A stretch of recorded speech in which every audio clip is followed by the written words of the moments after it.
Have you ever met someone who seems mature far beyond their age? Quiet, responsible, always holding everything together. From the outside, it looks impressive, but sometimes, that maturity was never a choice. It was survival. Today, we're exploring what happens psychologically when a child is forced to grow up too early, and how those experiences continue shaping the mind later in life. 1.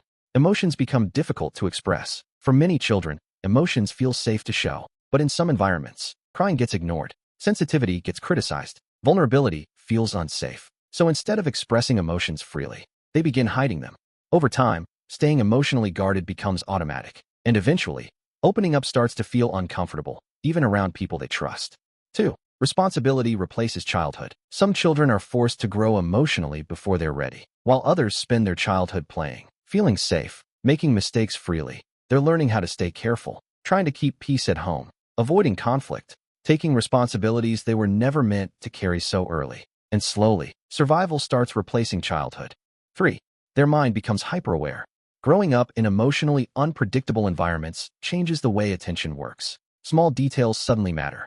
A different tone of voice, a facial expression, a shift in someone's mood. The brain starts noticing everything, not out of curiosity, but out of protection. Because when conflict feels unpredictable, awareness can feel necessary for safety. 4. Relaxing feels unnatural. Even during peaceful moments, their mind keeps running, preparing, thinking ahead, expecting problems before they happen. Calmness can feel unfamiliar. That's because the nervous system becomes used to stress staying nearby. So instead of fully relaxing, part of the mind stays on guard.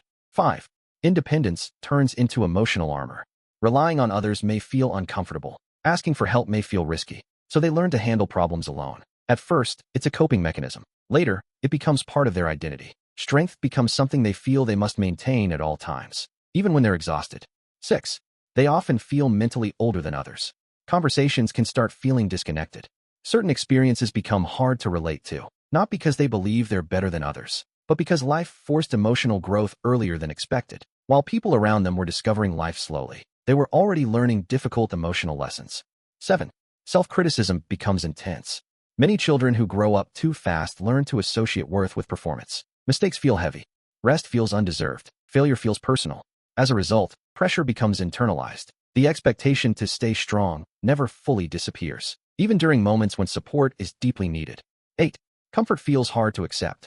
Deep down, there's often a desire for emotional safety, care, support, consistency. But receiving those things can feel unfamiliar. Kindness may feel suspicious. Affection may feel temporary. Trust may feel difficult. Because when emotional stability was uncertain during childhood, security can feel difficult to believe in later. 9. Their strength often comes from pain. Despite everything, many people who grew up too fast develop strong emotional depth. They become observant, empathetic, resilient. Pain teaches them how to understand emotions deeply, both their own and other people's. But healing begins with realizing something important. Constant strength should not be the price of feeling loved. A child who grows up too fast doesn't just lose time. They lose something deeper. The feeling of being safe, without having to be strong all the time. And even years later, that weight doesn't always disappear. It just becomes quieter. So if this feels familiar, be gentle with yourself. Because learning to survive early in life changes the way a person feels the world, in ways most people will never truly understand. If you enjoy understanding human behavior and psychology, subscribe, because here, we don't just observe behavior. We explore what's happening beneath the surface.